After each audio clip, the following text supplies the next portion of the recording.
कराची में मलिर सिटी थाने की हदूद में खवातीन मंशियात फरोशों का राज। 10 से ज़ायद खवातीन मंशियात का नेटवर्क चला रही हैं। 24 न्यूज़ ने बदनाम ज़माना मंशियात फरोश खातून की खुफिया फुटेजेस हासिल कर ली हैं।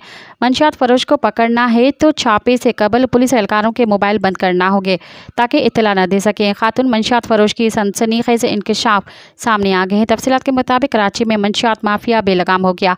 मंशियात की सप्लाई में खवातीन मुलविस निकली हैं। पुलिस की मुबैना चश्म पोशी की वजह से खौफनाक कारोबार अरूज पर पहुंच चुका है। मलिर सिटी थाने की हदूद गरीबाबाद गोठ में 10 से ज़ायद खवातीन का गिरोह हीरोइन, आइस, क्रिस्टल और चर्च की सरेआम फरोख्त करने लगा, जिनमें सुमेरा नसीम उर्फ नसीमो, जमीला, आमना शमा उर्फ शिमू, मुन्नीरा, हन्नू, नाजू, हसीना, फाइजा, फोजिया और महनूर शामिल हैं। मज़ीद ख़बरन ऐं तफ़सीलात लाइ विज़िट कयो असांजी वेबसाइट www.awamiNewsHD.com ऐं ॾिसंदा रहो अवामी न्यूज़ HD।